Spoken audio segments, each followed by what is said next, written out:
good. Yep, not bad. What do you think of the white lids? I don't like the white lids I at don't all. either. Why don't you like them? Makes the coffee look dirty.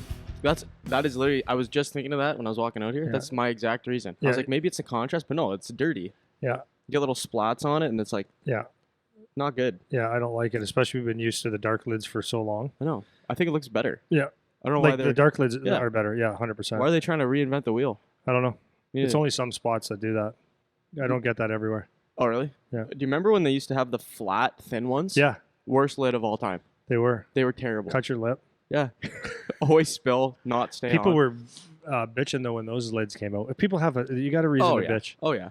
So speaking of that, that's negative, right? People always find a way to bitch. Oh yeah. So the other day you were talking to me about because I don't really follow too much. Like as far as the podcast goes, I don't really follow. I leave that up to you. Yeah. The people that listen and the responses, or when people have questions or comments and stuff like that, you kind of take care of that. Yeah. And then you'll throw something out to me. You know, it might be a really nice one or a really good one, or it might be someone that you just sit there Keep and you go, in the "Listen- loop. Yeah, listen to this one. Yeah. So I kind of wrote it down though because I wanted to just say that. So one of the comments the other day that you shared with me, where we were in the car, I think, when you shared it with me, is one person said, like, we were talking about the commitment and staying away from partying and all that kind of stuff. And one of the comments was, I don't know if exactly. Do you remember what the comment Yeah, was? so Okay, you go. It was so a kid, and I get like a ton of comments, but the kid, this one in particular, and it's not just this one kid. Like there's a million that come in like this. So Yeah. he's a 2004. Yeah. And his comment was the clip. Basically, the gist of the clip was that if you're gonna do stuff like that, party and drink and whatever, you got to be really careful about it becoming a habit. You got to pick your spots. And we're not saying you can never go have fun with your team. It was like, just you got to pick your spots. That was the message of the clip. Yeah.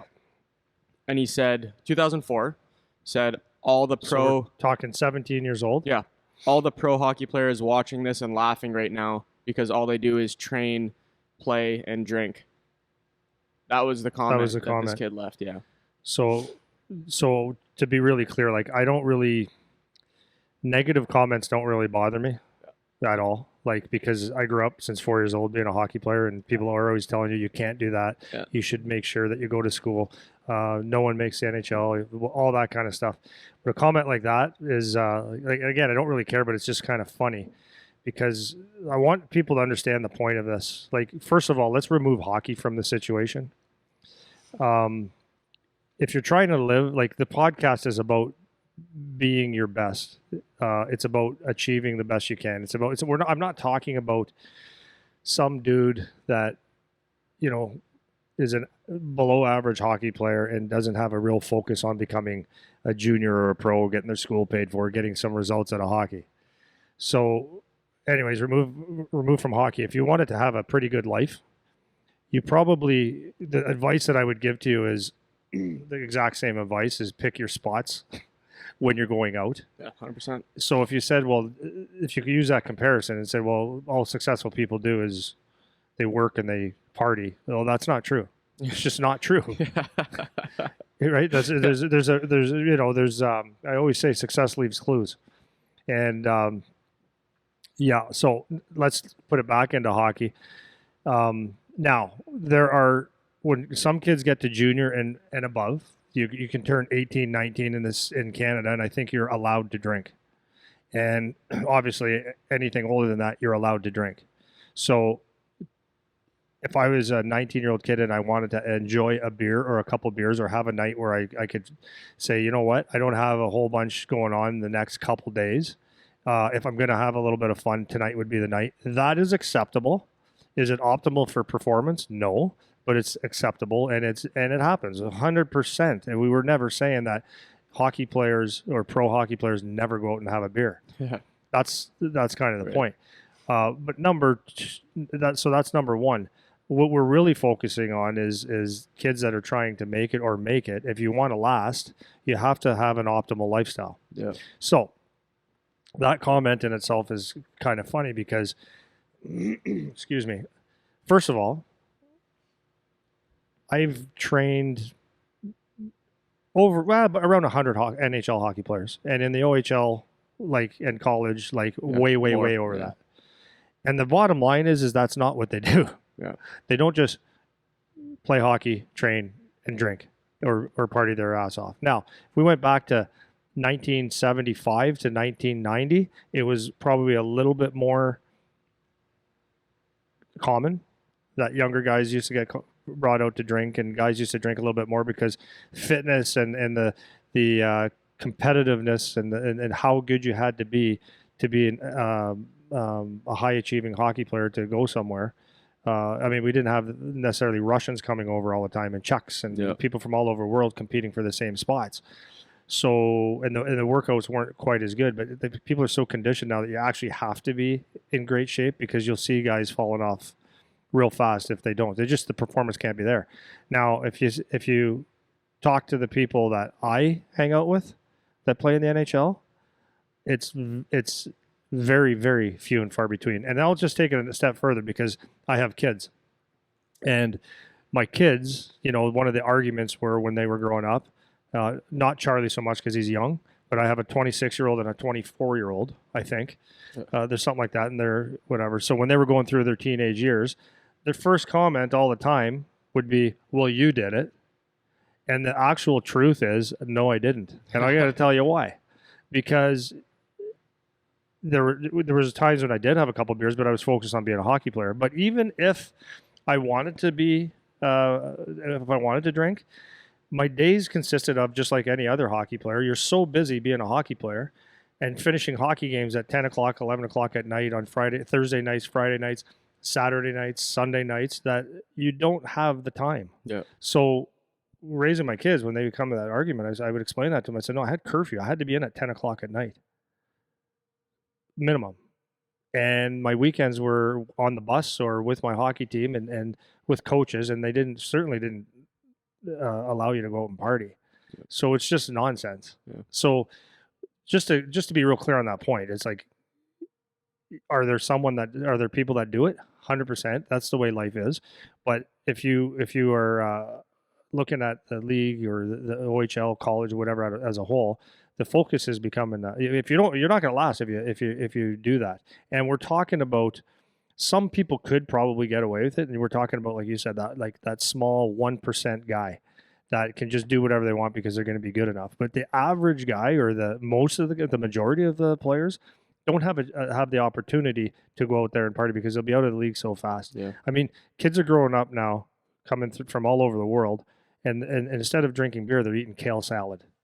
And that's just the way it is. And their training and their mobility and all that stuff is so different. And so that is the reality. Now, am I ever saying that a 16 or 17-year-old doesn't go out and have a couple beers? No, would never say that.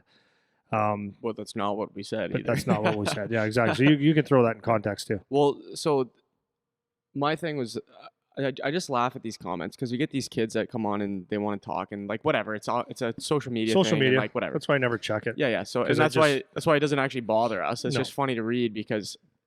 So this is what I was saying to you, is like, you're a 17-year-old or a 16-year-old with the confidence to come on a clip where you have a guy that's trained 100 plus NHL hockey players giving you perspective, and more way plus 100 junior OHL hockey players, right? And then a guy that's been through the same path, haven't trained 100 NHLers, but been through college, been through junior, went through it. Yeah. And you got a 17-year-old that's coming on and saying, well, that's not what they do. And it's like, what do you know? Yeah. You know what I mean? Yeah. So, but it's funny then, because then a couple other people, they'll throw out, like you were saying, the 1%. So like one of the common names that were in the comments, they're talking about a guy like Tyler Seguin, right? That was one of the comments? One of them was like, well, yeah, say that to Tyler Seguin, or like Patrick Kane, or whatever. First overall or second overall. And I'm like, you're talking about the 0.5% of the 1% that can get away with that? That's you're going to judge your opinion on that guy? Right. You're not Patrick Kane. You're not Tyler Seguin. And if you're going to make it as a professional, you're much more likely to make it as a guy like Dalton Prout, where you're a 4, 5, 6 defenseman, and you got to scrap to stay there. That's probably more who you're going to be. Yeah. You're probably not going to be Crosby. You're not. And then even of those 1% guys, it's not like all of them are just out getting wrecked every night either. The majority of them are not doing that still. Right? So what are you gonna point to Evander Kane as your example? Yeah. Like that's the guy you're gonna model after? He's way too good at hockey, and he can afford to get away with it a little bit more than other guys. But even that is going to run out for him, right? Yeah.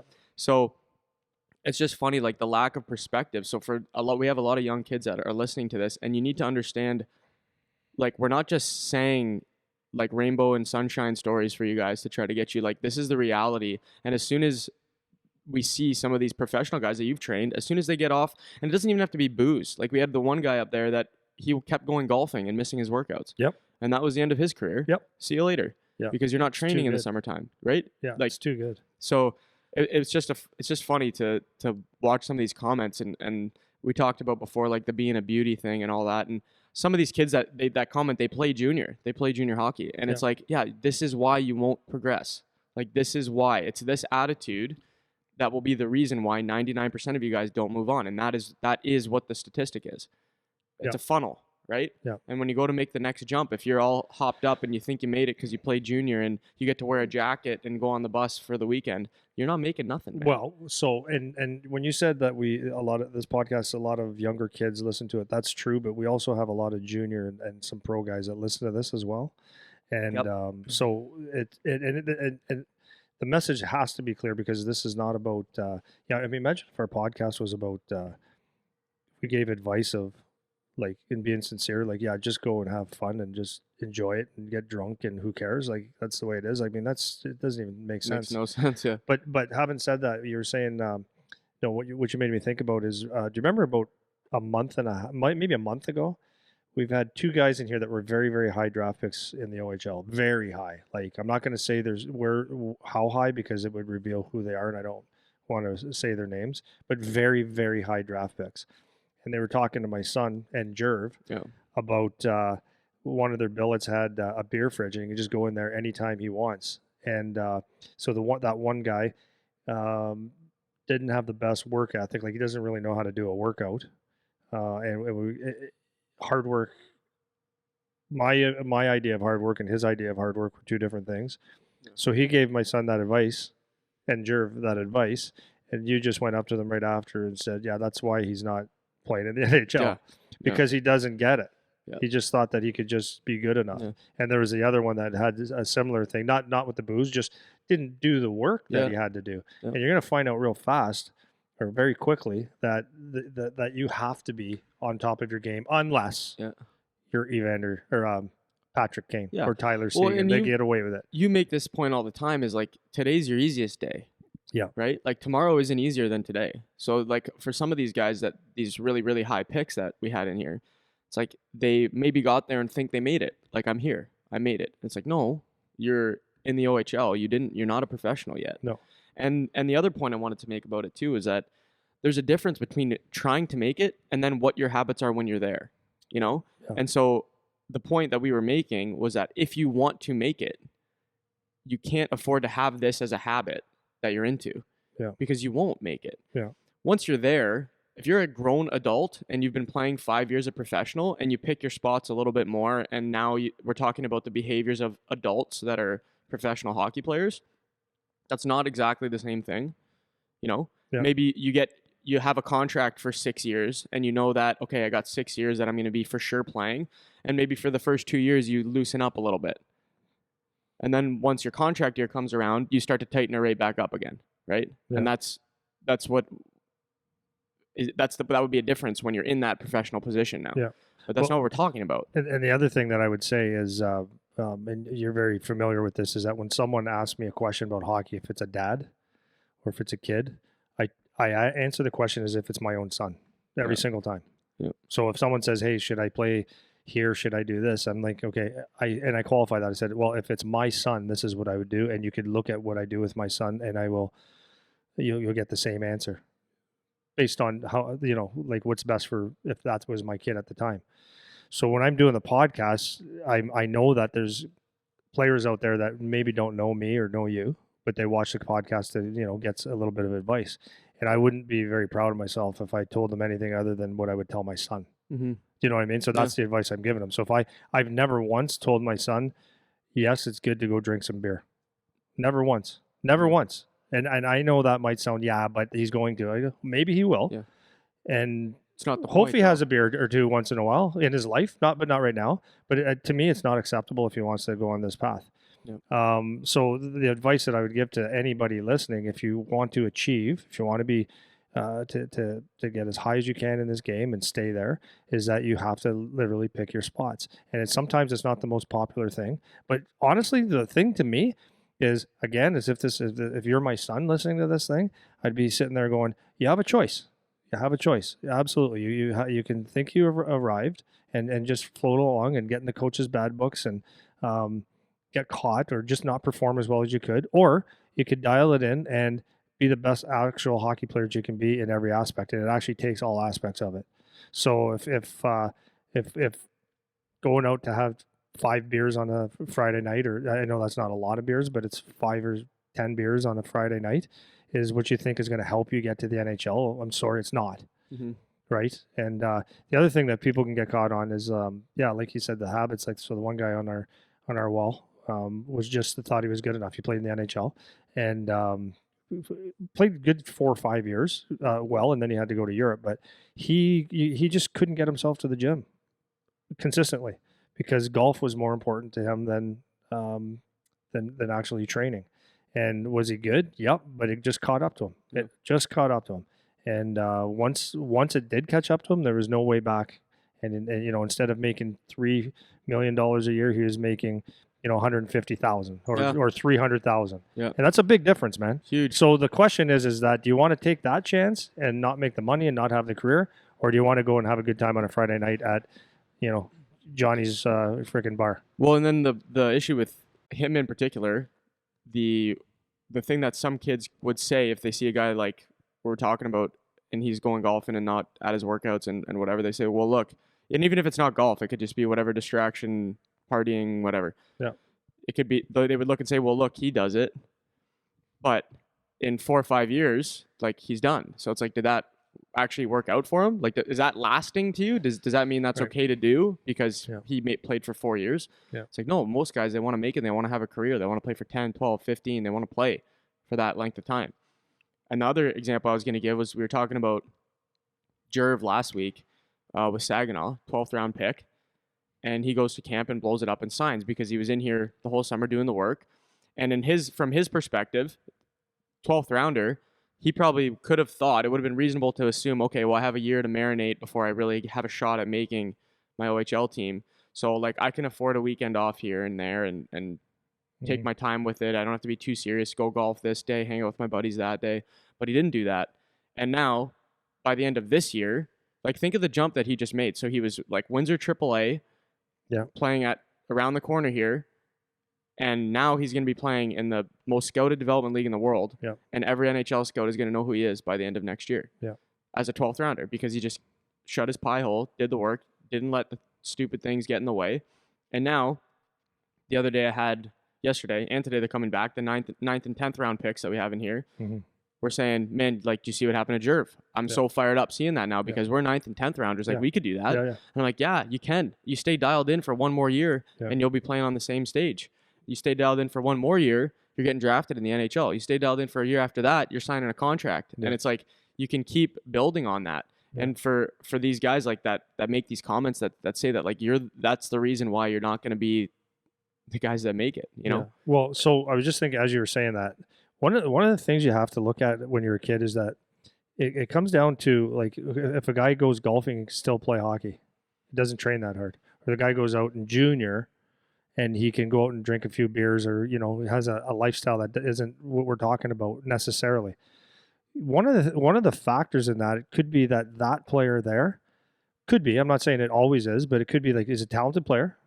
Number two, maybe when he was drafted at 16 years old, he's actually in a 19-year-old body. He's physically more mature. He's closer to his ceiling that he ever than maybe another guy is.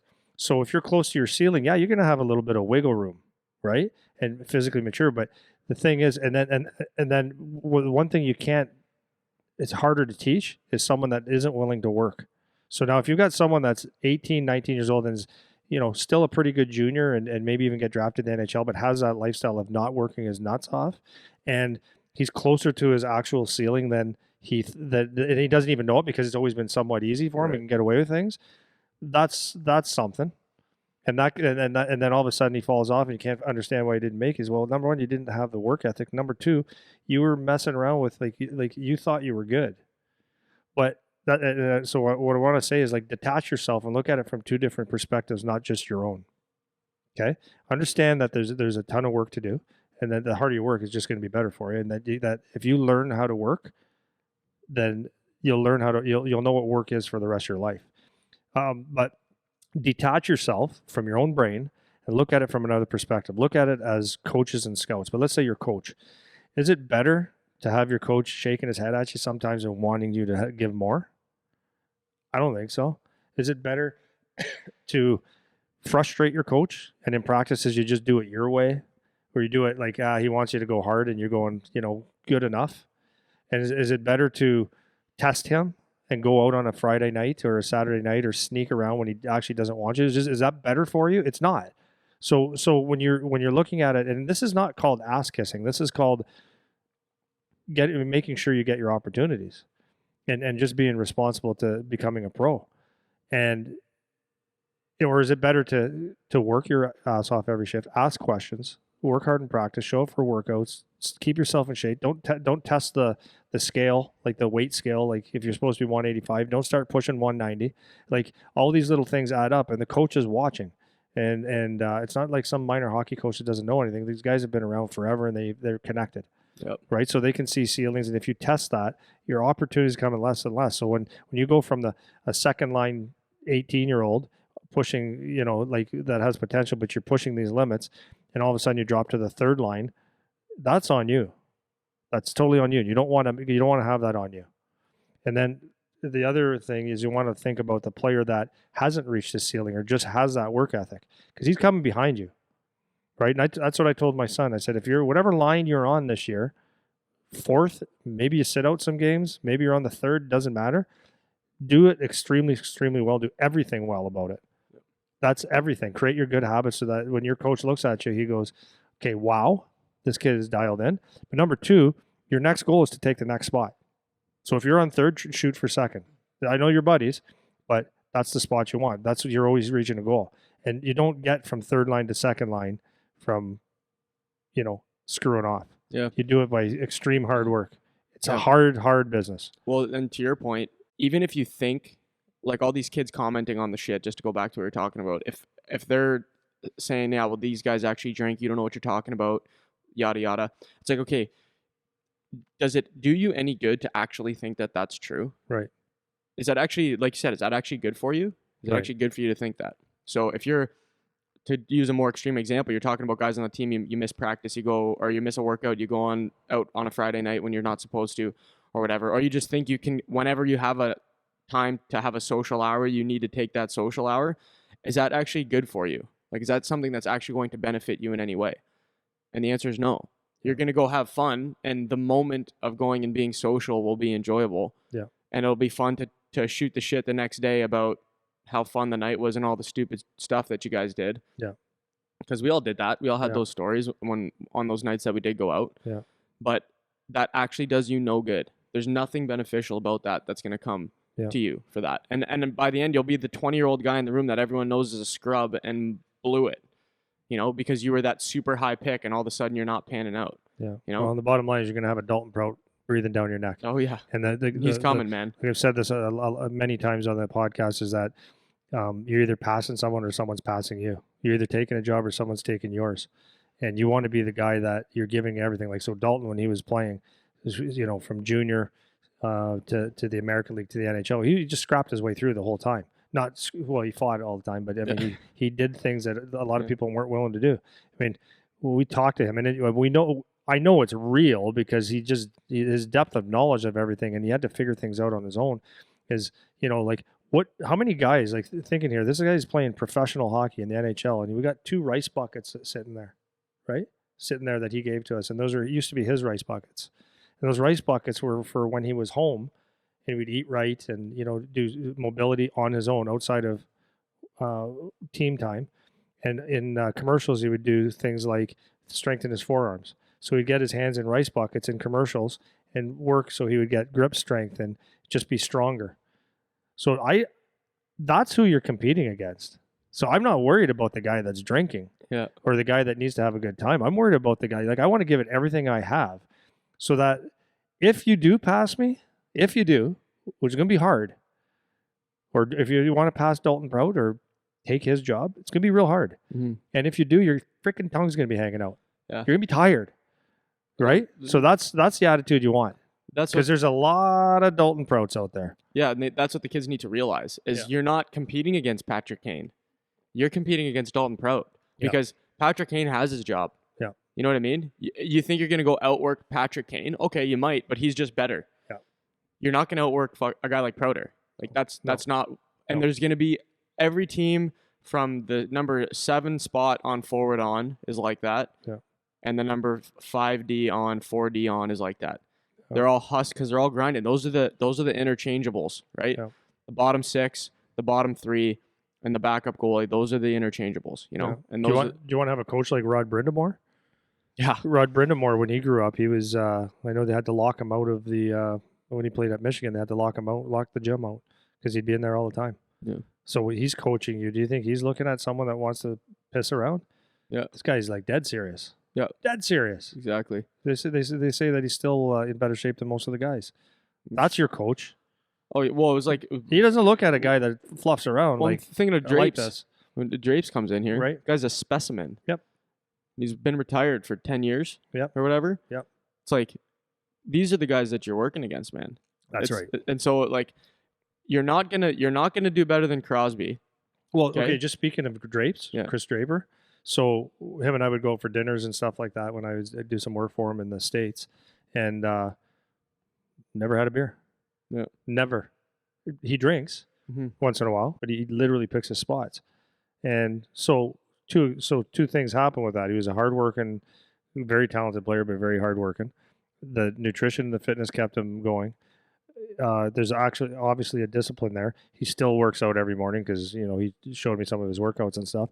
And what did it do for his future? It set him up for a front office job because he's got the discipline and stuff. So if you can look farther than your nose, good things happen when you have discipline. Well, I know, and these guys ooze it out, man. So that's no secret, that's for sure. Yeah.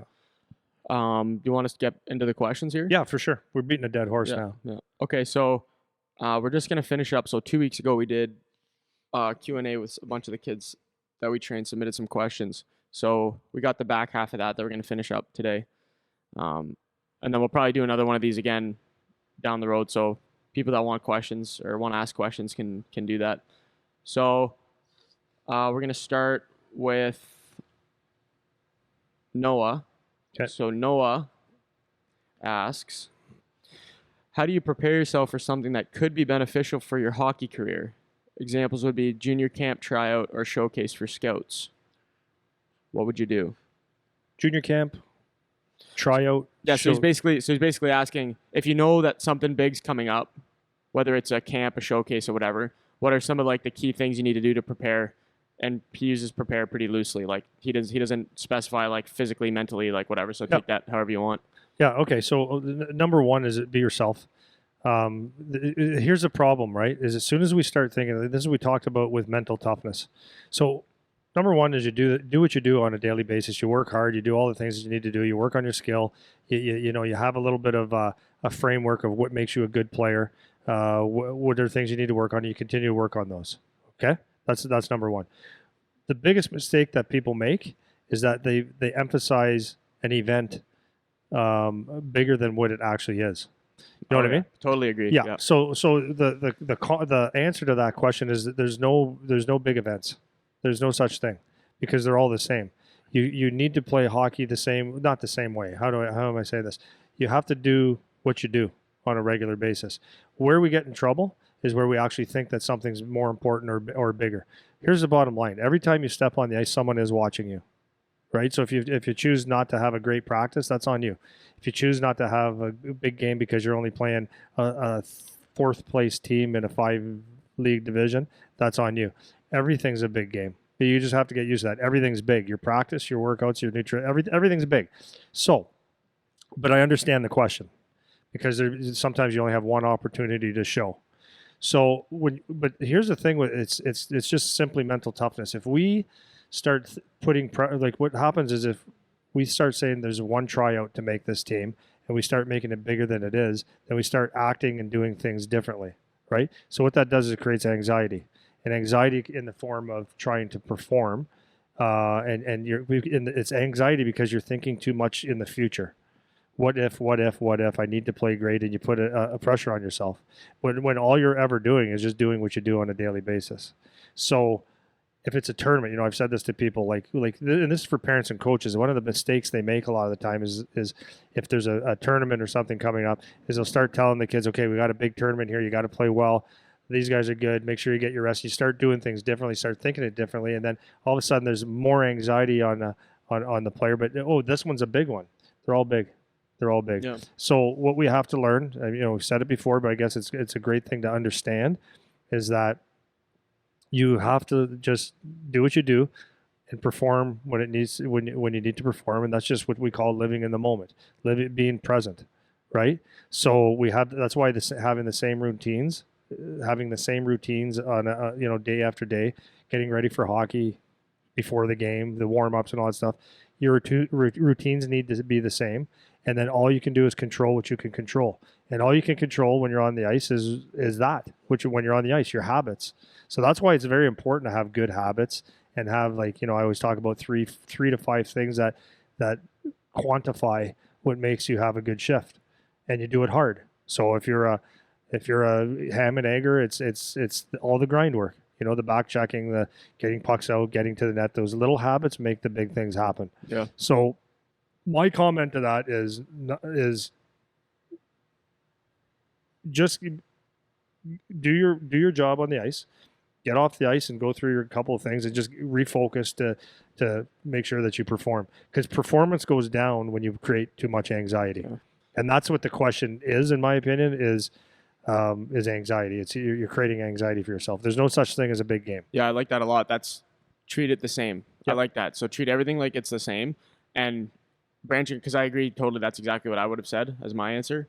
But branching off the routine piece of it, and you were touching on it at the end there, this is why it's really important to have a good routine, because then you don't have to change anything, yep. Right? So assuming you have that, assuming you have like a good game day routine, assuming you're eating pretty well and all those kind of things, and then we have like a lot of information on how to do that. Assuming you have those things, when the big day comes, you change nothing. Nope. You change nothing. You just do it the exact same way you would have done it. So interesting little story on this, because this was a mistake I used to make all the freaking time, man. I had, it might have been Jerv or it was Charlie. I forget who, one of them, were asking me going into their camp, OHL camp, so what should I do? Like if I have this game, like what kind of stuff should I be doing during the day in the morning or whatever? What kind of stuff should I be eating? Whatever. And this was my exact answer to them. I was like, you don't change nothing. I was like, you guys have good routines. You guys have good habits. Do whatever you would normally do on a day where you go to skate. It's the exact same thing. So that means you're getting up, you're eating properly, you're getting a little bit of movement in during the day, and then you're eating properly again after that, leading up to your game. And that's all you're doing. There's no magic thing you need to do, no new warm-up, no new workout you need to do in the morning. You don't have to do any of that. You guys, your habits are solid, so you just keep that cruising right into your next game. And there's nothing that needs to change. Because what you don't want to do is you kind of reinvent the wheel for yourself that day, and you give your body something that it's not used to. And that's something that could throw you off. Yep. So an example, personal story for me, I remember my first camp when I was going up there. I woke up, I got up earlier than normal on purpose because I was like, okay, it's camp. Like, let's make sure we're dialed in today. So I got up at like 6 for whatever reason. And I went for a run. And like, to like loosen up was my thought, right? And like, I would never go for runs right before like skating or whatever. So I went for like a 15-minute run, and I hadn't been running ever. So to not run ever and then to go for a 15-minute run, like you're going to feel the 15-minute run the next day. And that's exactly what happened. My legs were sore the next day because I did a 15-minute run when I was 16 because I thought I needed to do like extra preparation leading into my camp. And it's like, why would you do that? Like that, you're just changing how your body normally prepares to go to skate. Yeah. So and that's probably counterintuitive, like something that kids wouldn't think to do. They would think they need to do extra things or do something more particular because there's this like big thing coming up. Yeah. And the answer is no. The answer is the opposite. Make sure you have good habits already set, obviously, and then you just keep those things going. Yep. There's no change. There's nothing. That's right. Mentally, there doesn't have to be a change. Physically, there doesn't have to be a change. From a nutrition perspective, there doesn't have to be a change, assuming you have those habits already set up for yourself pretty well. Yeah. And if you don't, then you need to start getting into resources that will fix those habits for you. If you feel like you don't have a good pregame routine or a good game day routine or a good sleep schedule or a good like eating habits or whatever, then you need to improve those so you have that, and then you don't have to change anything, right? So that's all I would say on that. Yeah. So I'll give 2 more examples because I think it's important for Noah to understand that and everybody else. So just since it was March till now, as I'm using Charlie for an example. So he got invited to a skate in Marmora, which is outside of Belleville, with some top players. And the reason that this was a big thing was because of the COVID year. There wasn't, I mean, Charlie was like, the kids were still scouted and there was a lot of video done, and we had the opportunity to put kids on the ice and had scouts show up. So that's fine. So anyways, he had this, I could say it was a one-time deal to show your stuff. Could say that because it was, for him, it was one time, and then they shut down until the draft. There was no hockey because of the COVID. So he knew that maybe there would be a couple more. Who knows? But it could be one. Every time you're on the ice, it could be the last time someone sees you. So that's why you always want to have your habits and everything dialed in. So, anyways, as we were driving up the night before, we talked about a little bit about it. I said, "You excited to play?" He goes, "Yeah." That's how I always talk to him. And I made sure that he didn't make it more of a big thing, but I also made sure that he's dialed in and just basically go through your things. But my advice to him was, just be you and you're going to be fine. Just do your 5 things, right? Do your 5 things and everything will fall into place, because you're not going to be, let's just say they had him pegged as a top 100 player. He's not going to fall to 200 that game, and he's not going to go to number 1. So you're going to be somewhere in there, right? So if you go and do what you do, you're going to be fine. So he didn't change anything about it.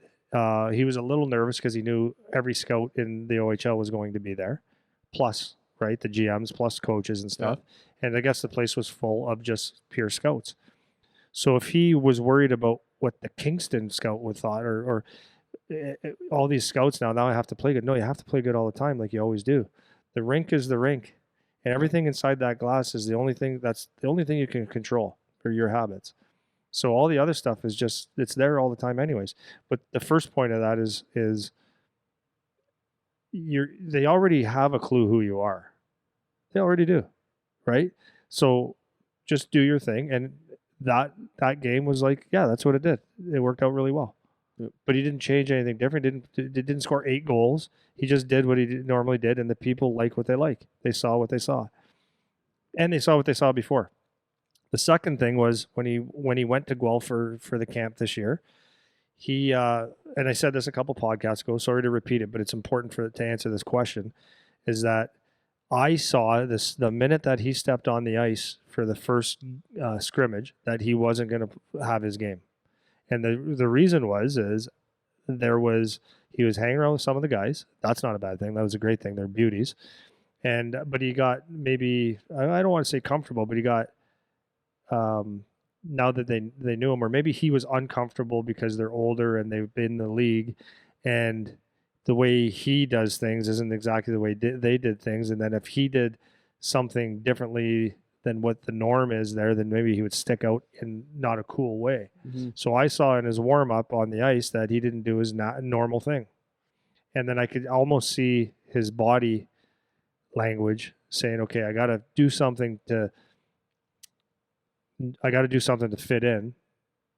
I don't want to step out of line. Like if I go like in his games, if he goes and runs someone in camp, how's that going to go? Well, that's actually good. But in his mind, he was sitting there going, like, for the first skate anyways, okay, I got to make sure I'm kind of cool.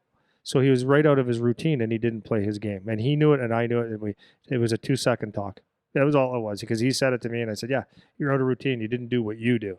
Yep. So the only way that you can ensure that you're going to have success on the ice or whatever is you do your routines, and you just worry about you and the task at hand, and not for the whole game, for the time that you have to be there.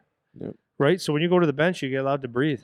You're allowed to breathe, refocus, and re-engage, and then get out there and do your job. And if you do that shift after shift, it's only like really in an hour game. It's only if for the average guy 15 minutes that you have to focus and do well. So a lot of distractions, a lot of anxiety going into it if you think too far ahead. And then when it's done, the other thing is to let it go. Fix what you need to fix and let it go. Yep. So stay present, man. Good answer. There's no other answer though. Yeah. No, that's right. There is no other answer. Because the thing is that you can get really caught up in, this is where parents and coaches they have very good intentions, right? But the message is wrong a lot of the times. Like, this is a big game. This guy's going to be watching. Grandma's coming. Big arena, whatever. All that stuff doesn't matter. It's just a hockey game. It's just a hockey game. That's a good tip to leave with the parents too. Is like you always want to be facilitating positive development for your kid. You don't ever want to be the reason that you're adding more pressure to the situation, because that was something that I experienced a lot. It's like added pressure for no reason about things that don't actually matter that much, except like outside of keeping what's important, just like unnecessary things to cause anxiety while you're playing on the ice, just not necessary. So for parents, you got to keep that in mind, man. Like, the kids are trying to play, and most of the time you don't really know what's important and what isn't important. So, and it's so funny, like, listening to you talk about it too, just to keep this going for a little longer. Listening to you, how you talk to Charlie as a guy who knows. I've said this a million times, like, as a guy that actually has something substantial to offer in terms of the specifics of hockey, you still don't, unless it's completely called for. You excited to play today. Mm-hmm. Just do your thing, man. It's all good. Nothing's different. Mm-hmm. It's not talking about the ins and outs of where you're going to go and all this kind of stuff. So that's important for the parents to listen keep in mind, to your for coach. Sure. Yeah. One of the areas that I find guys get flustered is the goalie position. That's a funny word, the goalie position. Yeah, the goalie position. But I see goalies fall apart quickly. Yeah. Like, it's amazing, and they got to be mentally tough. Oh yeah. Like, one bad goal or one goal that they think they could have had, and I've seen some of them just fall right apart. You get one bad one, and it's over. Yeah. And this is like a position where you really. So if you ever seen, you can see the goalies have. Well, most of them have done some mental toughness training, because Holtby's one of them. So after every play, what he does is he takes his water bottle, takes a squirt, I think, and he either spits it, or he takes his water bottle and pops it out. Yeah. And what that is, it's a mental toughness technique. Yeah. So that when whatever happened, what that does is it flushes. It's his way of doing anchor. They call that. That's what you call it. It's an anchor that says, okay, it's over, start again. Yep. So whether he made the best save in the world, stopped a 5-on-0 with 12 shots, right? Did the splits, whatever, or he let in the worst goal ever, it's over. Now I start over. And that's very, very important. So any player can do that. Like, after every shift, can come to the bench and have an anchor where you can say, I did this, this, and this. Good. Got to fix that. Good. And maybe it's tapping your stick. Maybe it's just a deep breath. Breathing's really good. And let it go. And then refocus and re-engage. Yeah, it's really important. You got to practice, because that's easier said than done. Right? Oh, it's practice. It's really important. It's really important. You got to practice. Like we said before, what part of the game is mental? There's a percentage of the game that's mental, but how much do we practice it? Yeah, not much. Yeah. Not much at all. We're scratching the scratch of it. So little things like that are mental toughness drills. Mm-hmm. And just a side note, just a side note, is another one. A goalie, for example, it's a big game, it's a big tournament, whatever it is. Okay, that's fine. So let's say you go out to your first camp and your first time on the ice, 12 shots, 12 goals. Is that actually who you are? I don't know. Because you probably got invited to that camp with a better average than that. Yeah. So that's maybe one day, one reflection. Not everyone's going to write you off on that day. Yeah. Right? Go ahead and be yourself. You had a bad day. So just staying mentally tough. And scouts and people that have watched you, they have an idea, right? They have an idea. You've been, even if they've never seen you, you've been recommended by someone. Yeah, it's not a make or break that day. Not that day. So it's just go be yourself. Learn how to be yourself. Yeah, sure. Is that an answer? Yeah, knock that one dead for sure. Okay. So next one we got from Ryan. So Ryan is a kid coming from a kid that could possibly be playing in the OHL next year. Yeah. So he says, since the season is coming up, what should you be eating or drinking before your hockey game if it's at night compared to the morning or earlier Is in a the day? game at night? Yeah. So how should your eating or what your hydration change depending on what time of day the game is, and then how much should you be eating and around what time? So, you want to throw your thoughts? Or you want me to start? Well, okay. So for me, is everything again? It goes down to routines. Keep it very simple. Eat or drink. Drink all the time. You should be sipping on water all the time. I'll let you dial in a little bit more on the game day nutrition because you're actually smarter than that, smarter in this area than I am. Okay. I'm not stupid. Yeah, you kind of know. You could say it Yeah. too.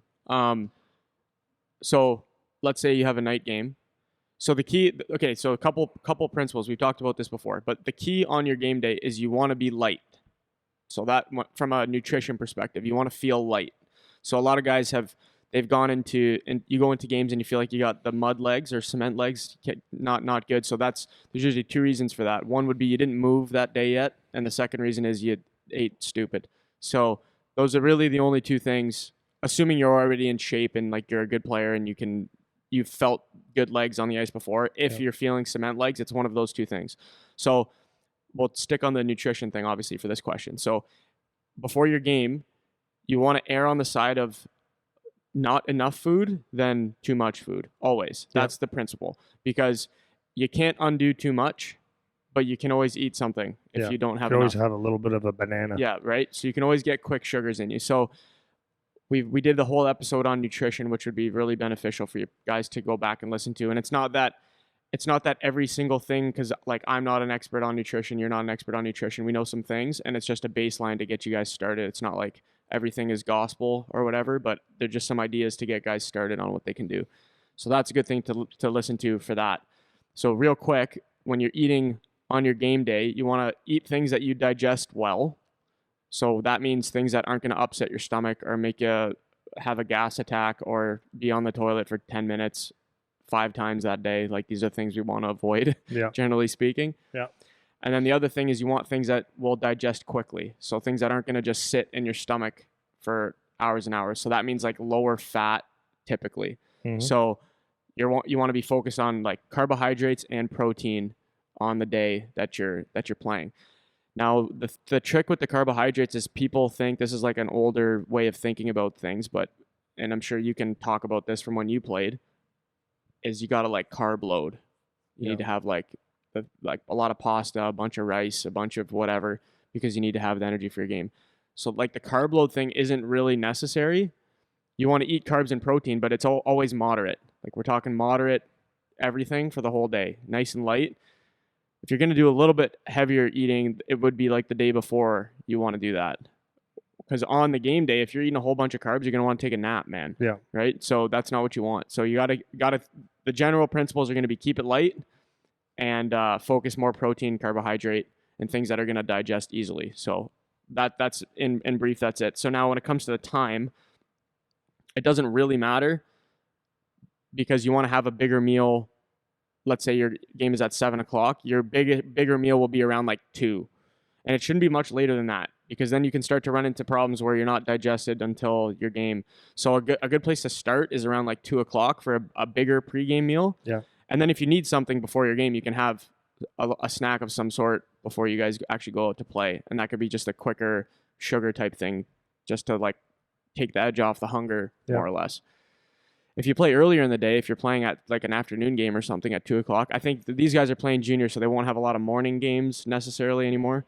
But if you're playing at 2 o'clock, then same thing. You still want to eat. Like your bigger meal should still be around like 10 o'clock at like maximum. And then if you need something closer to your game, then you can have something. Yeah. But the majority of the eating for an earlier game would have been done the day before. So that's why you want to make sure you're dialed in every day. You can't afford to have a bad day eating if you want to stay as dialed in as possible. So those are the what I would say. And then maybe just for like some of the AAA kids, if you have a tournament or whatever and you're going to play at 10 and then you play again at 7 or whatever, they do that sometimes. It's the same. You still want to keep it light. So if you play at 10 o'clock, you're probably, you shouldn't go crush like the waffle and pancake breakfast at 8 o'clock that they have at the hotel. Like that's probably not a good idea. Yep. So you want to keep it light. Same thing. So you can have a bowl of oatmeal or something like that. Keep it light with like some protein in it or whatever. Couple eggs, that's fine. but always erring on the side of too light rather than too heavy, because Yeah. you can't undo heavy. So that's Yeah. all I would really say on that. I don't know if you have any other. Yeah, no, and then I think a lot of your daily habits for eating is, let's say, like when you say carb loading, right? So that's where life gets confusing. Oh yeah, man. It just gets too confusing. Like, Yeah. nutrition's a really Oh, tricky we talk thing. about this all the time. How much like Yeah, nutrition's a tricky thing because number one, there's emotions involved in it. So if you're tired, you're gonna want to eat. If you're celebrating something, you want to, it's like a lot of celebratory things are around food. A lot of things that we do is around food. So food has I don't want to say a stigma, but there's something about food that you have to unlearn to put emotions around food. Yeah. Does that make sense? Yeah, it makes sense. You have to unlearn how to do that. You have to learn as an athlete how to eat for performance. And I would even say for parents, like for me, I find just being consistent in good eating and just not realizing that every celebration or everything is about eating, right? You know what I mean? Oh yeah. So as kids, if you eat consistently, like we went out for lunch with Charlie the other day, I'm so proud of the choices he's making away from home. He's been eating really healthy, and typically, if you went 2 years ago or even last year before he was drafted and playing, if we would have went out to that restaurant that we went to, he probably would have went burger or wings or something like that. That would have been his go-to, and I get that. Mhm. But now that he's in the mindset of performing, every day he's making good choices, so that even if you do get off a little bit, you've done consistent things that you're not moving the needle ridiculously. Yep. So that day he had a power bowl like us, a fish Salmon salad. salmon power bowl. Yeah. And there's a little bit of brown rice and all the veggies and all that stuff. And he goes, I like eating like this now. But the thing is that now you don't have to think so much about your eating, right? Because even though it could be a lot, it's still a little bit lighter than what the burger and the wings are going to be anyway. For sure. So it's just, I think it's just getting used to having some green stuff on your plate and having, and the other thing with eating is a lot of times people like, it's so funny. Like, I don't like it. It's like, what don't you like about it? Really? Yeah. Like, I mean, for me, it's a banana. I can't eat a banana. Yeah. I can't do it. I can't even smell them. In a raw tomato, I have a hard time eating. Those are two things. But other than that, it's like, I don't eat for taste. Yep. Yeah, I eat so that I can live now. Well, I eat for performance more. Yeah. And if you want to call mine performance, I guess it kind of is. No, it's performance, man. Whatever performance means for you, it's performance. It could be just showing up to your office job and being dialed in at your 10 meetings that day. Yeah. Like that is still performance, right? Yeah. And the big thing the big thing with food is, I was saying this before to you, I've talked, like, people eat for like maximum amount of mouth pleasure. Yeah. Like, that is the motivation to eat for a lot of people. It's like, if this doesn't taste as optimal as possible in my mouth, then I don't like it. Yeah. Like, that's what the thought is. And that's not why humans eat food. Yeah. And you go for dinner, you go for like a celebration, like you said, there's a cultural thing about food, and you want to have a nice meal and eat a little bit of shit after and whatever, and dance it up with all the butter and sauce and all this whatever. Okay. But just on a daily basis, it's like you should be eating to feel as good as possible. That's the point of eating. It's like, it's not so your mouth feels as good as possible. It's that your internals feel as good as possible. Yeah. You have mental clarity, you can function, you can perform well. If you're an athlete, it's so that you can run fast, you can skate fast, you can make good decisions in your game. Like that, this is the point of eating. It's not for mouth pleasure. Yeah. And that cultural piece you're talking about, that's where our brains have been infiltrated to think that, oh, if this is not optimally ratioed in my mouth, then I don't like it. Yeah. Well, it's like when I think of salad, like I that's another thing I cannot eat is the white sauces, like ranch. Anyways, like when I have a salad, which I have lots of salads, is I never put anything other than oil and balsamic vinegar. And a lot of people would say, well, it tastes fine, man. It tastes fine.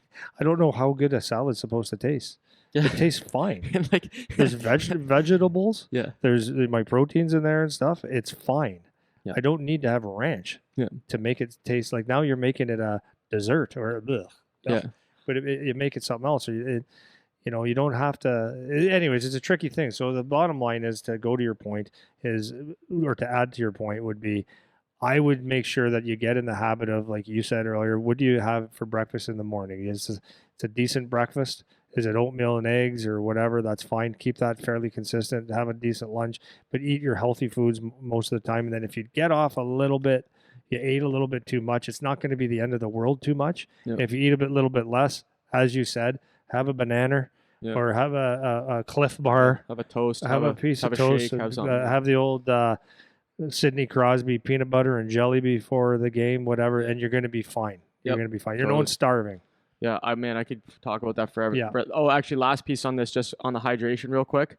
Just like you said, sip water all day. If you're peeing a lot because you're drinking a lot, then you might want to add a little something to your water, like a little bit of salt or something like that, because overhydrating can also be an issue. Not table salt, right? Yeah, not table salt, Himalayan salt, or electrolytes. Yeah, if you got BioSteel in the budget, that's the good stuff. Yeah. Next one we got is from Josh. Josh says, how many times a week should players be working out during the season, and what type of workouts are best to do? Me or you? Me? You want it? Or you want me to go first? I'll start with it. Okay, go ahead. We just talked about this last episode about working out, and your workout should consist to maintain your strength from the summer's work. So during the season, you don't want to overdo it, that's for sure, but you want to get about at least a couple workouts in a week. Only a couple workouts, couple sets of to maintain strength. That's something that I would recommend. The type of workouts you would do is you still do your strength work, but you want to pay a lot of attention to your mobility, because you're going to be in that hockey stance all summer, and you're going to get your weak hips and ankles and all those different things. So you want to make sure that you're not letting your body go into the fishing pole totally. Yeah. Try to keep that in line, keep yourself mobile, and that's what I would say. But on top of that, what I would say is spend time on your skill work as well. I would say that what happens in the hockey season, because the workouts now aren't going to take forever. You can do mobility before games and practices very easily. You can do them at home. Your lifts a couple times a week is it's not going to be the end of the world hard. But where I would say that an area that I would say that you want to continue to work on is your skill work, because what happens a lot of the times is you get into the season and you're playing games, and you're doing practices, and you're doing a lot of flow stuff. And I've seen a lot of teams when they're doing their practices, they're just not that hard. So because some coaches will go to the board and they'll talk all day, or they'll stop the practice, and in an hour and a half practice, there's only maybe 20 minutes of work. Sometimes I've seen it. Yeah. Or the drills are like not really making you better necessarily. You're just going through some reps of positional stuff. So I think it's really important to do some skill work.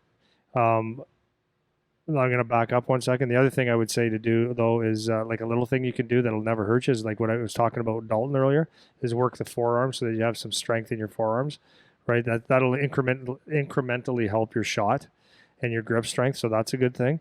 And then so as far as your skill work goes, it doesn't have to be real hard stuff either, because there's a fine line between going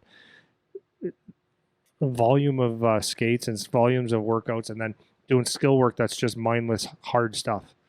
So what you want to do is you want to be more specific and find areas in your game that you have some gaps.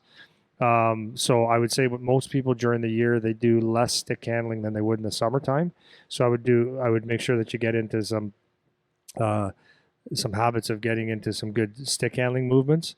So like, for example, you can go to our website and you can look up all our stick handling stuff and just pick a few from there and just do some repetitions so that your hands are always fresh. Some skating mechanic stuff. I mean, same thing. Go on our website and do that, but do things that are going to enhance that's going to enhance your game, because you're doing so many system orientated stuff, and then work shooting. But the thing is when you're doing skill work, it's important to not just to do when I say shooting, not just to shoot mindlessly again. Yeah. Slow things down and do it on purpose. Yeah. Do it on purpose. So just a couple of things that come to mind is learning how to keep the puck in front of you so that you're not telegraphing. So your feet are moving, and learning how to rip that puck hard. Work on 2 different shots, 3 different shots a week, so that you're not just doing the same thing all the time. Mm-hmm.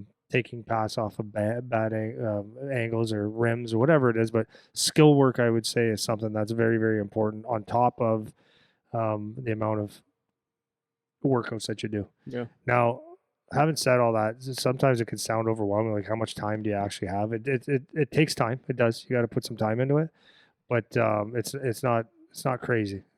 You know what I Yeah. mean? Well, touching on that first, one thing that I'm noticing a lot with younger kids now, like stuff that I used to do on my own, like at home, like stick handling in the driveway or shooting at home or like whatever.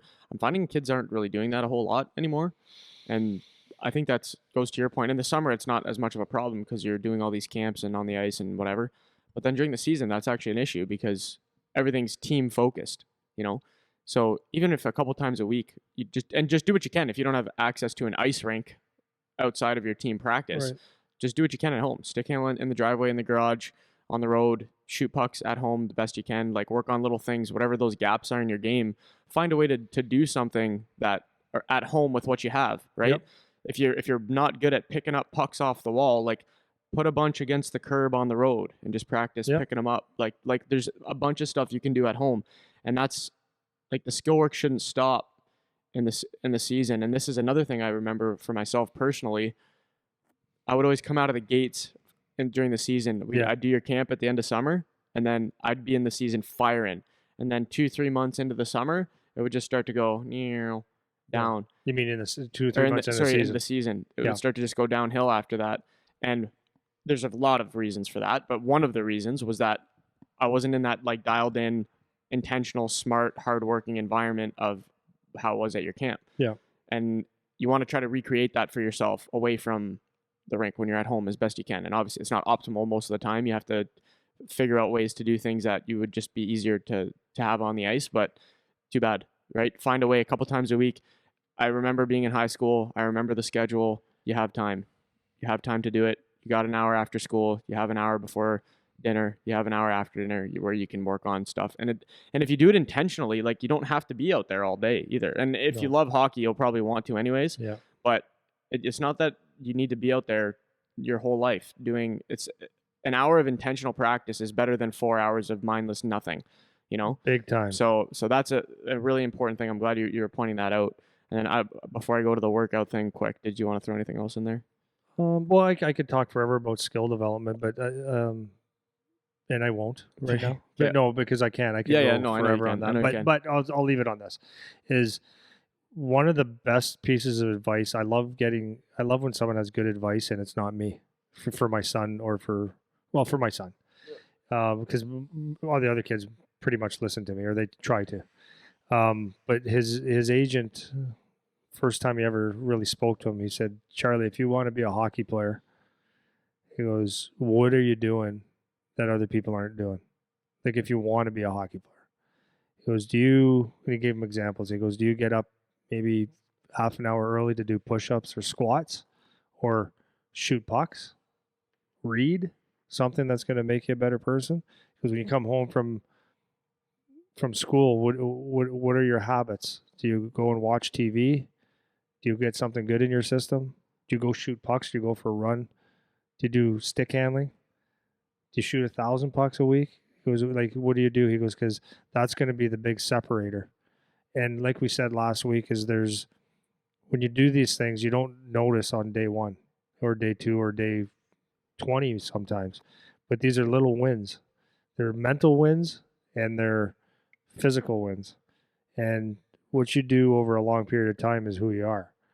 So all of a sudden, you've done shooting 100 pucks a night, let's say, which isn't a lot, right after school with a little bit of intention, focusing on doing it properly.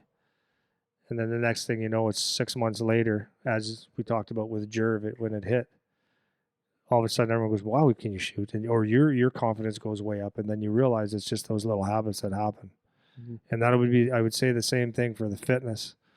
It's like if you don't do it, you're not going to know what you're missing, right? If you work out hard in the summertime and then you just start the season and you don't take the 2 hours a week, or it's not even 2 hours a week to maintain your strength, you're not going to know that you're missing it. But if you do the weight training, the fitness, whatever it is you want to call it, your workouts and your mobility, you're going to notice that from September to December, you're probably going to have an edge on people. But more importantly, you're going to have more of an edge on people from January to March in playoffs because you're going to be still strong. Yep. And you're going to be ahead of the game. And then more importantly, when the off season comes, you're not starting from back at zero. You're starting from probably 80% of where you were. So now you're making gains. So it's little wins over a period of time, and it's just how you have to do it. Yep. And, you know, we have choices. Every day as players, as people, we have choices. We can choose things to make us better. We can choose things to make us worse. You're not choosing something to keep you the same. That's just the bottom line. So as a player, right, how we eat, and then little things like the skill work, finding the time to do your squats. And guys, it doesn't have to be the most fancy thing in the world, right? You don't have to come to this gym to do it. It's more beneficial for sure, but it's very, very important that you keep your habits so that you're ahead, not falling behind. Because there's only two. You're getting better, you're getting worse, and that's it. That's all. Yep. Yeah, and I like, you know, he asked about working out in particular, but I like how you put that skill piece in there because that is an element of your working out. Like when you're talking about working out during the season, your goal is maintenance work, and skills should be a piece of that. Then in terms of, just to reiterate what you said at the start, for the working out, my prescription is twice a week. Yep. You do a strength day, you do a power day. So a strength day where you're doing slower, heavier moves to maintain the work that you did in the off season. So just a couple heavy sets of your main lifts. So a push, a pull, a leg, one of each, couple sets heavy with some warm up. So let's just say that a push, a pull, and a leg workout. So you're talking, could be so a squat, say squats for your legs. A pull could be pull-ups, could be rows, bent over rows. Well, I'll tell you exactly. I'll tell you exactly what it is. So this is what I do with our guys, and I'm going to be doing through this season. So I have every week we alternate the workout. So let's say the first week on a Monday, as far away from your game as possible, you're going to do your strength maintenance. So we're going to do a leg move. So we'll do a deadlift. Then we're going to do a push move. We'll do some kind of bench or a chest press. And then we're going to do a pull move, a pull-up.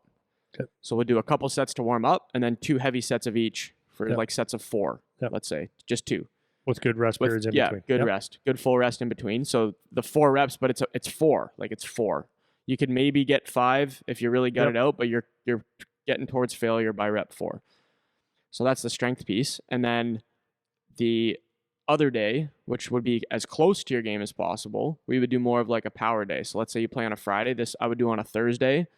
So you're going to do same thing. We're going to do more of a push, more of a pull, and a leg movement, and we're doing it for speed. We're doing it to move quickly. Yep. So, for example, I would do like a box jump. That would be like our leg. So we're moving fast, not under load necessarily. Then maybe like a snatch or a clean or something like that. Moving something, and we're keeping it light. We're not going heavy, and we're just moving it fast. Yep. So that's what we're focusing on that. So same thing, we'd pick 3 exercises like that for that day, couple sets to warm up, and then 2 or 3 sets of like 6 to 8, just moving things fast. Yep. And that's all that it is for that. That's the bulk of the work for that workout. Yeah. Not the end of the world. No, and it's not. This is the point. When we were talking to Chad from Edmonton. He's the strength coach for Edmonton, and his way of phrasing it, which I agree with, is like a microdose approach, right? You're going, what's the least amount of work you can do for the most return?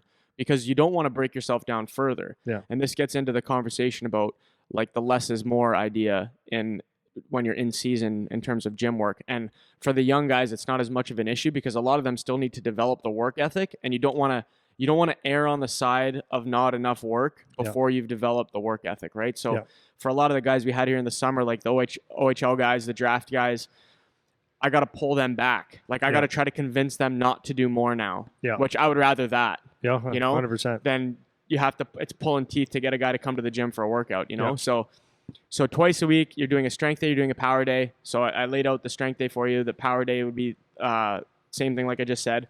And then to your point before, you're talking about mobility, but the way that you use the word mobility, you mean more like an all-encompassing word for like mobility, corrective movements, injury prevention. Yep. So when you say mobility, you mean all of those things, and that's what starts out our workout. So we do our regular warm-up, get the blood flow out, get the heart rate up, whether it's you're on a bike or whatever for a few minutes.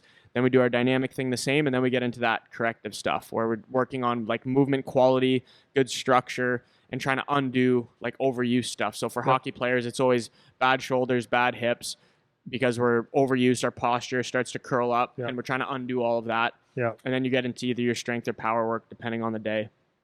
And then on the strength day, I usually add some core stuff in at the end too. So a little bit of like isometric hold stuff. And then on the power day at the end, we would do like a flow, like a yoga thing or something to stay loose going in, because our game would be the next day or whatever. Yeah. So those would be like your 2 workouts a week, briefly speaking. That's what I would recommend. That's what you recommend. And that's based on like what hockey players would normally do and what you'll be able to fit in with your schedule, right? Yeah. So like the high intensity stuff, like you're getting that on the ice. Yeah. Like that's you're maintaining that on the ice. You don't need to do that in the gym. The gym's about maintaining what strength you have. So it'll feel a lot different, and it might be even underwhelming when you leave the gym during the season, because you don't feel like you're not leaving in a puddle necessarily, you know? Yeah. So that's proper though. It's intentional. It's on purpose. So you got to keep that in mind. Speaking of underwhelming, right? Like, so if you were to think, you know, I was amazed when I actually learned about speed, how little you have to do. So as I started learning about it, I'm like, most people way overtrain speed to fatigue, and it's actually defeating the purpose. So because it's actually hard when you work hard to take or to gain maximum strength too. You take long breaks if you want to have maximum strength. Yeah. So kind of goes against defeats the purpose. It's like leisurely almost. You go like really hard for, like, if you're doing strength, you're doing really hard for like a very, very, very, very short period of time. Then you're resting like 10 to 20 times the amount of work that you did. So it looks like you're not doing anything, but it's actually you're doing exactly what you need to do. Yeah. So in order to enable your central nervous system to get back to zero, it takes that much time because you're tapping into it so much. And the speed work, for example, it was like 10 meters, a flying 10, 6 times is going to make me fast? No. And it's hard to believe. No, it can't. Yeah. There's no way it can. That's a total of 60 meters of running. And you want me to rest in between? Huh? Yeah. That doesn't make sense, but it's actually, that's how you get fast. Yeah. So like what you're saying about the workouts is like in the season, you don't want to tap yourself out. You actually want to be beneficial. You got the it should be complementing. It shouldn't be taking away. Yeah. And this is another mistake I made, was the overtraining in the season, man. I would go to the gym like 4 times a week in the season. And for some reason I had no adults to say, "Hey, stupid, stop doing that." You know? But and then the last point I want to emphasize, because we're kind of beating this one too, is I really want to highlight it's about the quality. It is about the quality. It is not about, like, don't show up and go through the motions. Don't show up and half-ass the mobility stuff and the corrective movements. The strength work, if it's 4 reps, make it 4, not 10, and you only did 4. Yeah. Like, it's about the quality, and you're only going to be in the gym for like an hour, plus or minus. You want to make sure that you're in there intentional, doing things on purpose with an actual intention behind what you're doing it. That's how you're going to get the benefit of being there. Otherwise, you're just wasting your time. Yeah. And that's something that if you can drill it into your head when you're young, like before you get to the junior age, because if you don't have those habits and then you start playing junior, it's real easy to slip into the I don't give a shit mentality.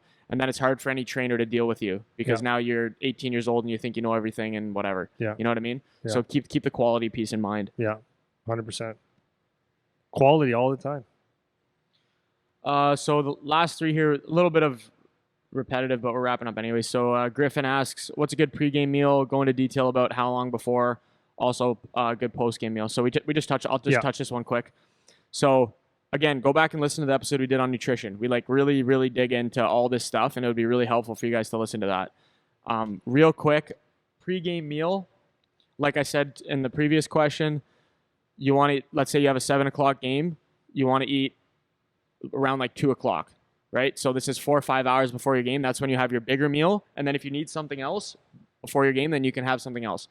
So if you don't get out of school till 3, then it's 3 o'clock. Yeah, exactly. Right. Make it work. Don't make it. Yeah. You don't have to make it. Perfect. Oh, I got to eat in my last class of the day. You are kids. You'll sort it out. So I would start that 2 or 3 o'clock when you're eating the bigger meal.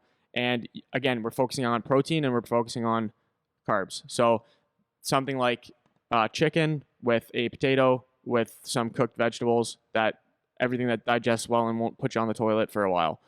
That's a good pregame meal.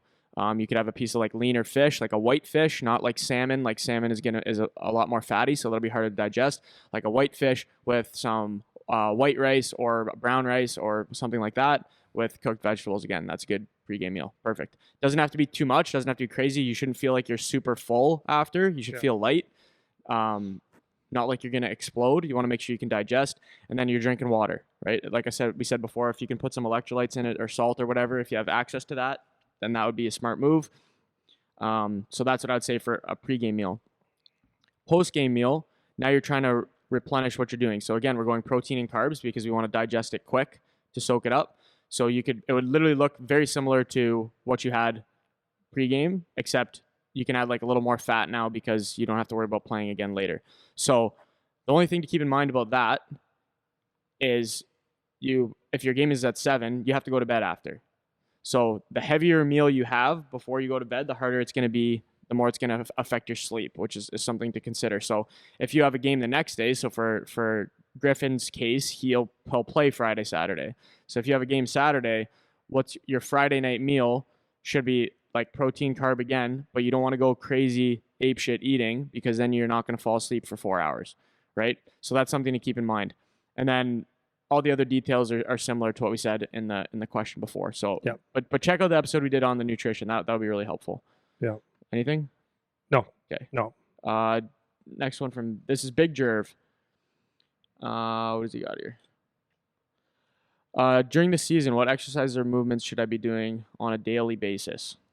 Okay, so we touched on the workout thing a little bit before. I don't know if you have anything you want to throw on that quick, because we can do this one pretty quick too. No, we kind of went through it. So the key I'm going to focus on this, because the last question we answered was about working out in general. The key to this question is him saying daily basis. Okay. So fair enough. I'm going to take that perspective on this one. So outside of like your workout program, your skill work and all that stuff, what are things you should be doing on a daily basis? I would say one is you need to do some kind of movement in the morning every day. So if you have practice at night or you have a game at night, don't have that be the first time you moved during the day. Because again, earlier I was talking about that feeling of you have cement legs on the ice. It's either your nutrition or you didn't move yet. Those are the two factors normally. So you want to be loose when you get on the ice. So take the day or take earlier in the day to do that. So whether it's a bike, whether you go for a walk, it doesn't have to be anything super intense. It's just to get the blood flowing. Could be a yoga stretch. Yeah, could be anything, right? It's just something to loosen up where you get your heart rate up a little bit. It doesn't have to be a crazy HIIT interval workout, just something light, just to move during the day. Yeah. Whether it's a walk, it's a bike or whatever. That's what I would say about that.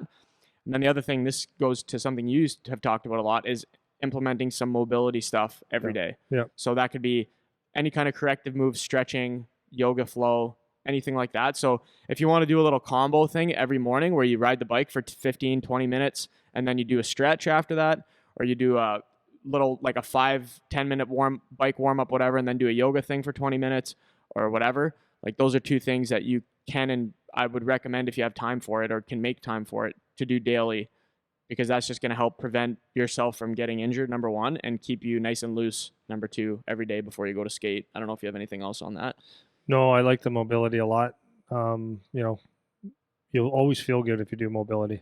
Mm-hmm. The greatest stretch in the world, a little bit of high knees, stuff like that. It's great. Thoracic spines. Yeah, T-spine. Yeah, Those T-spine. those dynamic warm-ups that a lot of guys that we work with are familiar with. Those are really good. Yeah. Even just have a dynamic sequence that you do every day take you 10 minutes to do it. The one thing I'm going to add to that though is not as far as the fitness goes, but the one thing I'm going to add is when you actually so we just said get up early in the morning. Like we get up in the morning and do something. So that might mean that's a lot of, especially younger kids, it's not their favorite time of the day to do anything when you get right out of the fart sack. Understand, but just look at it this way: look at it as a mental win. And if you can look back after a month and say, I got up every day or 5 days a week or whatever, I got out of bed and I did 20 push-ups. It's not about the push-ups, it's about the intent, and it's about the discipline of doing it. That's another big, huge factor. Yeah. And I think now I'm bringing that up, the mental piece too, something else I'll throw on that from a mental perspective. It's not movement, but it's just another habit you can do. So like get yourself a morning routine, like I just said, or something to do. Even if it's not the morning, even if you do it at lunchtime or you do it after school, whatever, get a routine where you're doing movement like that. but then something else mental, like whether it's you read for 10 minutes or you journal a bit, you write something down about like your intentions for the day or something like that. Those are other good habits just from a mental win perspective, just to center yourself and get yourself on task for the day with what you're trying to accomplish. That's another good habit with that. Last one here. Good one. Ended on a good one. Adrian, so this is from Bose. In your opinion, how big is the jump from minor hockey to junior hockey? Skill gap, level of difficulty, pace of play, etc. Good question. Great question. Yeah, let her rip. It's not what you think it is. Whatever you think it is, it's harder. That's the bottom line. So this is another way to ask the question. How, because this is the truth. So hang on, just give me a second. So how big is a gap from going from minor peewee? You're a minor peewee player playing minor midget. If you're a minor peewee, so you're 11 or 12 years old, 11, 12, 11. 11 years old, go play minor midget. Jump into that. Is that a big gap? That's a huge gap. Like, so if you tell that to a parent or a kid, you'd say, no way. No way. That's too big. But that's what that's what's jumping to minor hockey to the OHL is. Mm-hmm. Well, age-wise anyways. Yep. But it's actually harder because in minor hockey from peewee to midget, you're playing with some really good players, some very average players, and some players that aren't very good. So when you go from midget to the OHL, most players are the best. Well, no, they're the best players at every age. So you're playing against the best players in not only Ontario, or if you're out west, not only out west, but you're playing Europeans and Americans. So you're playing that 5-year age gap of the best players in the world. So it's extremely hard. The skill level, wow, it's again, you're taking guys you're going to be playing guys that are one step away from the NHL. Some first round NHL picks, second round NHL picks that are 20 years old, 19 years old, 18 years old. The skill level is absolutely off the charts. What you thought was a good player in midget might be a good player in the OHL or junior, but might not be. The size, everyone's big. I mean, everyone said with my son the last couple of years before he got drafted, he's a pretty big kid. And he is a pretty big kid. He's like just under 6'2", and he's big frame and stuff. But he's not small. But he was going up against the 6'5" defenseman shift after shift the other night. Well, and even if they're short, they're big. That's the other thing too, right? Yeah. So even if you're like, well, some guys are tiny, and it's like, yeah, but they're strong, man. Right? Like, that's the difference. Like if you take like from strength perspective, so Bose, for example, it's hard. Like I'm giving him the question. If you take what you did this summer at 16 years old, and then do the exact same thing for the next 4 years, what does Bose look like now? Yeah. How much stronger are you going to be? And that's the OHL. Yeah. That's not all the OHL, but that's like, let's say half of the OHL. If you take the best player that you played with, like on your midget team, take the top 3 players or top 2 players on that team, top player, say the top player who you think the top player is, that kid is going to the OHL and he's not going to be doing anything. Zero. Yeah. Like he might get a couple goals. He might get a couple goals if he's really good. Like, okay, so it's so funny. You go, when I got drafted, I had 222 points, I think it was. And I played a year up. 80-some goals. Okay? Danced around. Went to the OHL my first year, and I had 5. That's the answer. Yeah. It happens to everyone. So we're looking at, kid on Charlie's team, he was a first-rounder. Zilkin. Danny, if you're watching this, I'm just throwing your name out there. And he's a great, phenomenal hockey player. He's going to be a high NHL pick. And he got drafted 12th overall, I think it was. 10th, 12th, 8th, something like that, like high. OHL 12th overall? Yeah. So he's an 03. Mm-hmm. And he's good. Nice size. Great guy. Charlie likes him. Awesome. Great hockey player. Played on the U18s, U17s. Unbelievable hockey player. I think his first year he had, I think it was 12 points. That's a superstar playing in the Toronto league. He went to the OHL. This guy's good, man. Yeah. This guy's good. So I think he had 12 points. I might be wrong. Maybe it was 14, but it was, take a look. And this guy is good, man. So when you go to the OHL, so I've always said this to Charlie, and he realized it. He goes, it's fast. All the kids that I talked about, they go, it's fast. The time and space is gone. So the point of this hard work stuff is and I say this to everybody, whatever you think it is, multiply it by however much. And if how good you think you are, multiply by how you got to be that much better. What do you got? 15 points. 15 points. Yeah. 60 games, 15 points. Yeah. Great. U17 Team Canada, U18 Team Canada. Yeah. So a lot of people would say, I said that to Charlie, said that to my wife this year. I said, and I know there's going to be people that are going to say, I don't know what Charlie's going to get. I hope he gets 90 points, which he's not. Yeah. But I hope he gets, good points. But more importantly, I hope he just plays the right way, because it's a process, right? Yeah. So there's going to be people that, if they look at Zilkin's stats the first year, they're going to say, wow, you didn't do much. But you got to remember, this is a superstar hockey player, 16 years old, moving into first round the NHL. best league. Yeah, the best league in the world for that's not the NHL, and you got 15 points, which is a lot. You might look at, so a lot of people would say, well, that's not very good. He didn't do much. And people will say that about Charlie this year. If he gets 0 goals or 1, which is possible, or 20, which is possible. The point is that he's got to learn how to play in that league, and that might be, and you're gonna get different roles. Yep. So and the other thing is you got to take the minor hockey out of it. So probably, I love know. When you say this. That's such a good point. But it's true. But and Danny, I don't even know the kid. Yeah. If you happen to watch, Charlie says some of the guys watch it on the team. So Zilks. Well, that's got to be his nickname, right? Right? It's got to be. Yeah. It's got to be his nickname. What was I saying about it? Everybody underestimates the task. So Charlie went in this year and he's, wow. This was just the camp. There wasn't even the vets out there. He goes, this is fast. Yeah, the best of the best are there. Second round pick saying that. Yeah. Yes. But if you go in there thinking that you're going to be good, you've underestimated how good this is going to be, and it's going to be a sucker punch right to the frickin' schnoz. Yeah. Right. Yeah. You have to overestimate how good the league is, so that you put the work in, so that you overwork, or you do that you underestimate how good you are. Yeah. And if you do that, you give yourself a fighting chance. But the minor hockey, that's what I was saying. You have to take the minor hockey out of hockey. So when we're playing youth hockey, you're allowed to skate around if you don't back check, but you put 3 pucks in the net.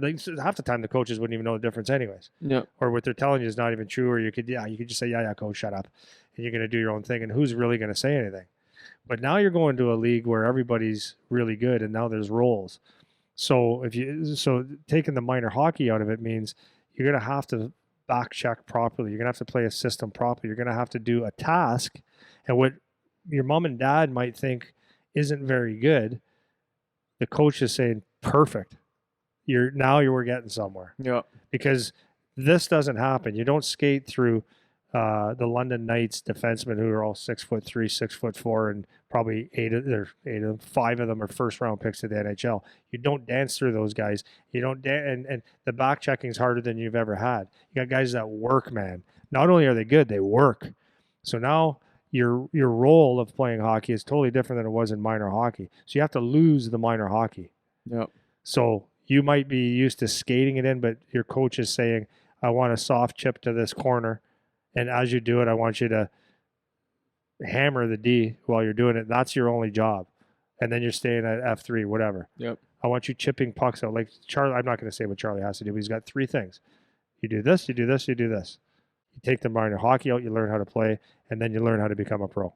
Yep. And that's what everybody's job is. If you don't do that, you don't play. Yeah. So from the back to the question, the speed, the decision making is obviously the biggest jump. But the only caveat I'm going to throw on it, just to kind of push back a little bit, is that because of the skill level, if you can adapt. So if you can adapt to the speed, if you can adapt to the decision making, then because of the fact that everyone is pretty skilled for the most part, that in a lot of ways can make the game easier. Right. So the jump is huge. I'm not discounting that. But if you can adapt to the speed and the decision making, and then assuming you have some skill obviously to play there, it actually makes the game easier to play because now you're playing with guys that can actually make plays, which is a point that you made a couple weeks ago when we were Yeah. talking about it. So Yeah. that's the only caveat I'll throw on that, is that it is a huge jump, and it's a difficult jump to make for sure. But if you can adapt, then the game playing part actually becomes easier because you're playing with guys that can make some plays. And Well, do that some is so stuff, right? for a couple reasons. So what happens is your systems are so like, and don't get me, I don't want to get too weird here. The systems are so much more important, Mhm. so that in the offensive zone, if you have a puck here, basically you know that you're gonna have a guy here and here, or what Yeah. the play should be. If it's not executed properly, you don't play. You're allowed to make a mistake, Right. but you don't get to play. So positionally, it's easier to play, right? You don't have guys just on their own page. So that's one thing that's important. Second thing is, when you're in minor midget and you're a really good player and you're playing with an average player or below average player, then when you make a play, or you're maybe bringing a guy with you to suck a guy in to make a backdoor pass, let's just say, and the guy's going to the net or he's not going to the net, that play is not there. So you don't look as good as you could Yeah. be. That's right. Or you're going to the net and you've never had that pass where it's exactly where you want it, but you're not ready because you're never used to it. So so the higher skill that you are, then you become then it More effective. Yeah. yeah, it's like a guy with that people say that money brings out the worst in people. That's not true. Money brings out what you already are. So if you're highly skilled and you're playing that game, then Right. Yeah. when you get to that level, then it brings out actually who you are. Yeah. You Right. can actually use your skill Yeah, now yeah, because yeah. you're in a good spot. Yeah. Yeah, but That's it's great. hard, man. It's hard. Yeah. And then you take that jump to go to the NHL. It's like you can't even explain it. Yeah. For You sure. can't explain it. We just did like 2 hours. Well, So do some cuts. maybe we'll maybe we'll stop her there. Trim the fat. Yeah, we got through all the questions that we had here. So we'll probably do another one of these coming up, but we'll stop her there. Yeah.